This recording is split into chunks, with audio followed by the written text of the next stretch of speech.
As African governments meet here in St. Petersburg for the second Russia-Africa summit, there's a lot of expectations for individual nations.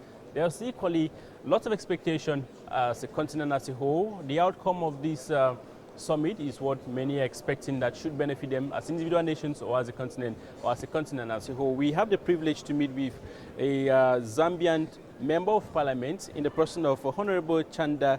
It's a privilege having you on Afrique Media, the Pan-African channel. I'm very grateful to be here.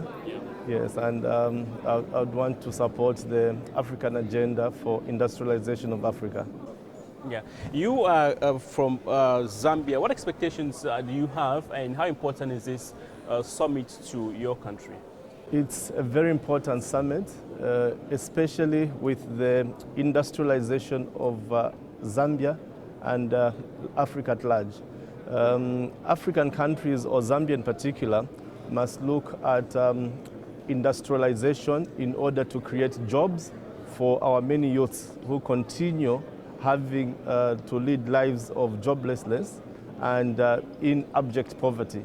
So as we meet here as developing nations, as a Member of Parliament from Zambia, our expectation is that probably with partnerships with big nations like this one, we can see the beginning of industrialization of our country, Zambia, later on my constituency. Many believe that Russia needs to transfer its technology to Africa. Do you have the same expectation, and do you have the same plea that maybe Russia should import technology to your country to support the industrialization process? Yes, it's a lot of other things apart from just technology. It's a lot of goodwill by big nations like Russia, among others, in their quest to assist, Africa develop, industrialize. For us in Africa, and Zambia in particular, we are looking forward for assistance that will be mutually beneficial to the industrialization of Zambia in particular, or later on Africa, and start narrowing the gap between the developed nations and the developing nations. Many are expecting that Africans need to speak in one voice to shape a better outcome to their advantage regarding the changing geopolitics around the world. What do you think, what's your regards to that? Should Africans speak in one voice, and what do you think the continent as a whole can benefit from such a gathering? Yes, Africa must be united in this developing geopolitical era. It's important that Africa starts speaking with one voice.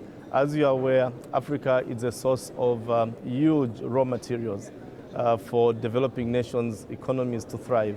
And if we speak with fragmented voices, it's difficult to bargain for a very good share for Africa. What is important is that with a united voice, for Africa, it means we can have meaningful negotiations, and Africa can bargain to the benefit of countries, including smaller nations or smaller economies in Africa. We've had summits like the US summit, the French summit, the China summit. How different do you think this Russia summit is going to be? This is my second time. I attended the first Russia-Africa summit in Sochi in 2019. And the will and the narrative is consistent. It's the kind of aid which Russia would want to roll out for Africa, and the kind of aid which other developing nations would want to roll out for Africa. And Africa must be given the opportunity, to choose what aid would best assist Africa in industrialization. Our quest in Africa is to end poverty and become developed countries like our friends in the first world live. We want to improve the livelihood of our people. Our youths are expecting to have jobs and lead, on the average, lead lives that are equivalent to what our colleagues in the developed North, lead. It's not easy, it's incremental, but with forums like this, it's a beginning. Yes, it's a start. We must start from somewhere. We must realize that Africa is behind in development. And as Africa is behind in development, it means there is poverty. It means there is high unemployment. And yet Africa is endowed with huge mineral resources.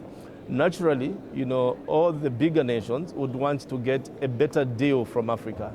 And if Africa is united, and if Africa can have the opportunity to look around the market and get what is the best option for the industrialization and economic emancipation of African countries, which is sustainable for the future generations to come and benefit.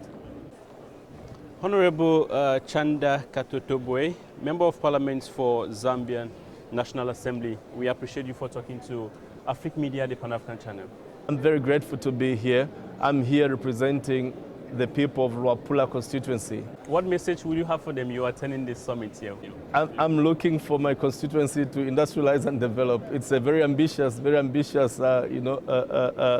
thought process, but we must start from somewhere.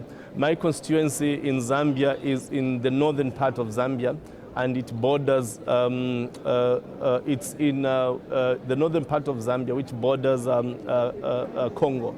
But my constituency is in an area which is islands.